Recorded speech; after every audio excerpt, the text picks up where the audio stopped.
Hi friends, मैं अभिषेक आपका फिर से अपने इस यूट्यूब चैनल डॉ मेगा क्लासेज में स्वागत करता हूं। आज हम बीपीएससी का 20 प्रश्नों का प्रैक्टिस सेट क्रम संख्या 7 लाए हैं। अर्थात यह 7वां वीडियो है जिसमें मैं 20 वैसे महत्वपूर्ण प्रश्नों को लाया हूं जो महत्वपूर्ण होते हैं, साथ ही उनसे प्रश्न बनते हैं, पूछे भी गए हैं। तो आइए आपका समय नष्ट न करते हुए सीधा सवाल पर आते हैं। Practice set 7। पहला सवाल है कि गलत को चुनें। अर्थात ये 4 ऑप्शन दिए हुए हैं, आपको इसमें गलत को चुनना है। पहला है कि संसद का पहला घंटा प्रश्नकाल होता है। ठीक है, प्रश्नकाल ही होता है। संसद में जो प्रश्न पूछे जाते हैं वो 3 तरह के होते हैं: तारांकित, अतारांकित एवं अल्प सूचना प्रश्न। सी, तारांकित प्रश्न का उत्तर मौखिक दिया जाता है एवं इस पर पूरक प्रश्न पूछे जा सकते हैं। डी, अतारांकित प्रश्न का उत्तर लिखित रिपोर्ट होता है तथा इस पर पूरक प्रश्न पूछे जा सकते हैं। अब ये 4 ऑप्शन में आपको सही का चुनाव करना। तो देखिए, इसमें गलत जो है वो डी है। कैसे गलत है कि अतारांकित प्रश्न का उत्तर लिखित रिपोर्ट होता है तथा इस पर पूरक प्रश्न नहीं पूछे जा सकते, बस यहीं पे गलत है। बाकी ये सही है। संसद का प्रथम घंटा प्रश्नकाल होता है। प्रश्न 3 तरह के होते हैं: तारांकित, अतारांकित एवं अल्प सूचना के प्रश्न। तारांकित प्रश्न का उत्तर मौखिक दिया जाता है तथा इस पर पूरक प्रश्न पूछे जा सकते हैं। आपने जो देखा होगा कि मंत्री जी से सवाल जवाब होते रहता है। अतारांकित प्रश्न का जो होता है वो लिखित रिपोर्ट देना होता है और 10 दिन पहले लिख के दिया जाता है और मंत्री जी उस पर सारे चीज़ों को अन्वेषण करके फिर जवाब देते हैं। ये संसद में बने सवालों पर आधारित एक प्रश्न था। अब यदि आपको ये आती है तब तो ठीक है, नहीं आती तो आप अपने पाठ्य पुस्तक पर जाइए, संसद में बनने वाले सवालों पर जो पॉइंट्स हैं उनको लिखिए, एक बार पढ़िए, फिर देखिए, और नहीं तो हम जैसे लोगों को सब्सक्राइब कीजिए और सीखिए। आपकी इच्छा। अगला कहता है, अनुच्छेद के तहत राज्यों में विधान परिषदों का गठन किया जा सकता है। किस अनुच्छेद के तहत विधान परिषदों का गठन किया जा सकता है? अनुच्छेद 172, 73, 171, 175। सही उत्तर है 171। 171 के तहत राज्यों में विधान परिषदों का गठन किया जा सकता है। तीसरा प्रश्न है कि भारत में क्षेत्रीय परिषद की स्थापना निम्न में से किसके द्वारा हुई? भारत में क्षेत्रीय परिषद का नाम सुने होंगे, तो क्षेत्रीय परिषद की स्थापना निम्न में किसके द्वारा हुई? अनुच्छेद 263 के तहत, राज्य पुनर्गठन अधिनियम के तहत, क्षेत्रीय परिषद अधिनियम के तहत या राष्ट्रपति के अध्यादेश द्वारा। तो सही उत्तर है बी, राज्य पुनर्गठन अधिनियम के तहत भारत में क्षेत्रीय परिषद की स्थापना हुई। हमने इस पर भी वीडियो बना रखा है, प्लेलिस्ट में मिलेगा, आप जाके देख सकते हैं। प्राचीन भारत में किन्हें थेरी के नाम से जाना जाता है? थेरी। प्राचीन भारत में थेरी के नाम से किन्हें जाना जाता है या किन्हें जाना जाता था? ऑप्शन है वरिष्ठ जैन साध्वी, वरिष्ठ बौद्ध साध्वी, श्रद्धेय महिलाएं या इनमें से कोई नहीं। तो सही उत्तर है वरिष्ठ बौद्ध साध्वी को थेरी बोला जाता था। वरिष्ठ बौद्ध साध्वी को क्या बोला जाता था? थेरी बोला जाता था।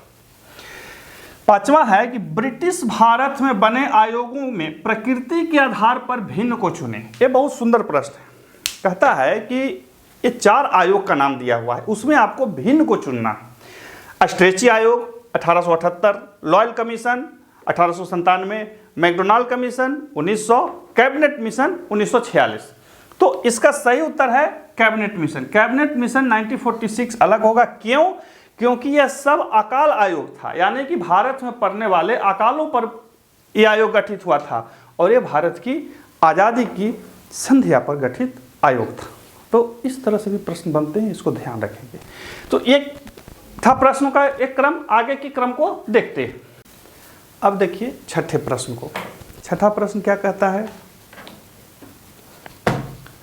छठा प्रश्न कहता है कि रैयतवाड़ी व्यवस्था में गलत को चुने। भारत में भू राजस्व की एक प्रणाली थी, रैयतवाड़ी व्यवस्था। जानते हैं अंग्रेजों ने 3 प्रकार की प्रणाली भारत में अपनाई थी: जमींदारी प्रथा के द्वारा, महलवाड़ी प्रथा के द्वारा और तीसरा रैयतवाड़ी प्रथा के द्वारा। तो उसी रैयतवाड़ी प्रथा से कुछ तथ्य हैं जिसको आपको पढ़ना है और समझना है कि इसमें गलत कौन है। सरकार रैयत को पट्टा देती तथा किसानों द्वारा लगान का भुगतान होता है। बिल्कुल सही है, सरकार रैयत को ही यानी किसान को ही देता था, यानी कि सरकार और किसान के बीच में कोई दलाल नहीं था। कर लगाने से पूर्व भूमि का सर्वेक्षण होता था। बिल्कुल होता था, कर लगाने से पूर्व भूमि का सर्वेक्षण होता था, देखा जाता था कौन उपजाऊ भूमि है कौन उपजाऊ भूमि नहीं है। यह कुल भारत के 51% भूभाग पर लागू था। इस व्यवस्था के जन्मदाता थॉमस मुनरो एवं कैप्टन रीड थे। ये भी सही है, ये भी सही है, ये भी सही है, ये गलत है। तो सही उत्तर सी हो जाएगा। क्यों? क्योंकि वह कुल भारत का नहीं, ब्रिटिश भारत का, ब्रिटिश भारत का। ये क्या है भाई? ब्रिटिश भारत का मतलब कि जितना डायरेक्ट भूमि ब्रिटिशर्स के कब्जे में था उसके 51% भूभाग पर यह व्यवस्था लागू था। बहुत सारे राजवाड़े भी थे, वहाँ ब्रिटिशर्स ये काम नहीं करते थे। तो जो ब्रिटिश भारत था, बहुत सारे लोग गड़बड़ा जाते हैं कि भाई भारत गुलाम भारत कौन था? ब्रिटिश भारत। ब्रिटिश भारत का मतलब जहाँ उनका प्रत्यक्ष शासन था, तो उसमें ब्रिटिश भारत के कुल 51% भूभाग पर यही व्यवस्था था। एक चीज और बहुत सारे लोग जोड़ते हैं, यहाँ याद रखिएगा थॉमस मुनरो एवं कैप्टन रीड। बहुत लोग हेक्टर मुनरो ये पढ़ लेते हैं, हेक्टर मुनरो नहीं, हेक्टर मुनरो अलग था, ये थॉमस मुनरो था। चलिए आगे पढ़ते हैं। निम्न में से किस समिति में राज्यसभा के सदस्य नहीं होते हैं? देखिए बहुत सारे संसद में समितियां होती हैं, उनमें किस में राज्यसभा के सदस्य नहीं होते?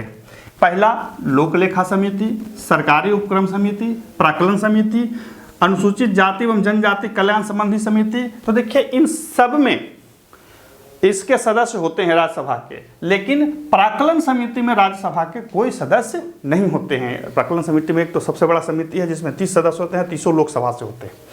तो इस तरह से भी प्रश्न बनते हैं, इन प्रश्नों को ध्यान रखेंगे।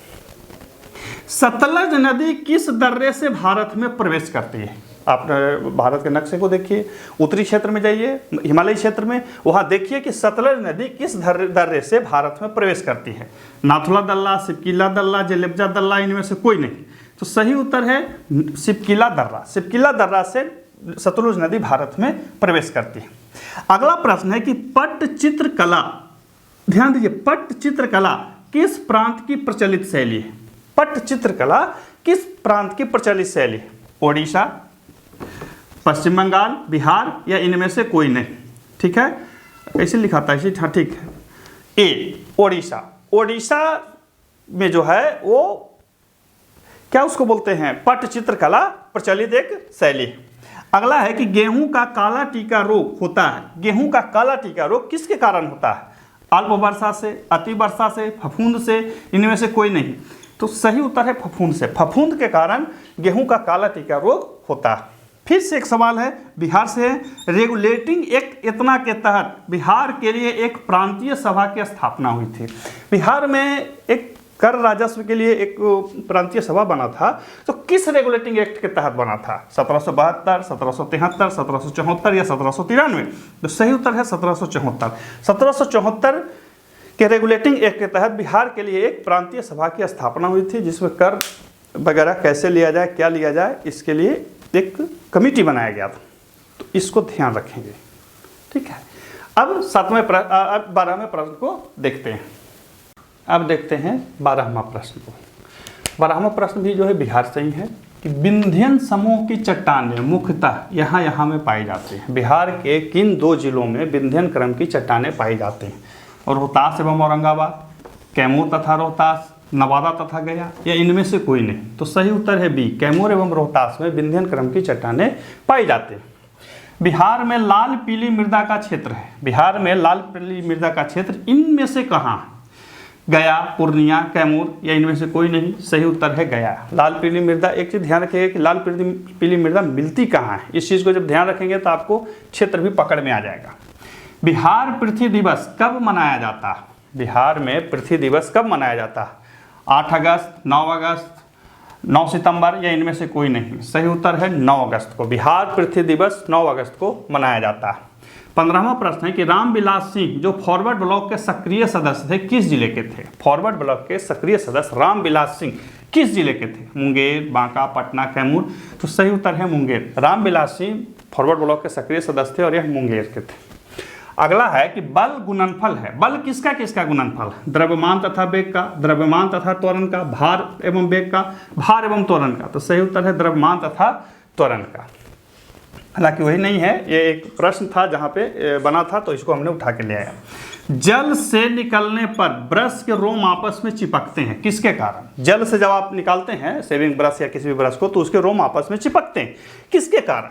पृष्ठ तनाव के कारण, श्यानता के कारण, प्रत्यास्था के कारण, या इनमें से कोई नहीं? तो सही उत्तर है पृष्ठ तनाव के कारण। पृष्ठ तनाव के कारण जल के जो रोम है आपस में चिपक जाते हैं।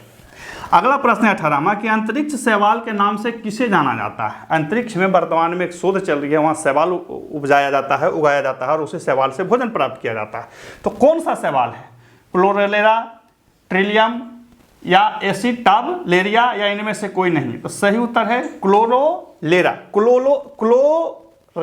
क्लोरेला जो शैवाल है उसे अंतरिक्ष शैवाल के नाम से जाना जाता है। अगला प्रश्न है कि यूस्टोकी नालिका मानव शरीर के किस भाग में होता है? यूस्टोकी नालिका मानव शरीर के किस भाग में होता है?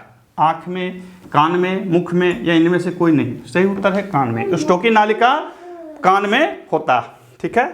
भारत में लवण प्रभावित मृदाओं का सर्वाधिक प्रभावित राज्य है, यानी कि भारत में लवण मतलब लवणीय मृदा सबसे ज्यादा किस राज्य में है? गुजरात में, बिहार में, राजस्थान में, इनमें से कोई नहीं? तो सही उत्तर है गुजरात में। भारत में गुजरात की जो मृदा है सबसे ज़्यादा लवण से प्रभावित है, इस चीज़ को ध्यान रखेंगे।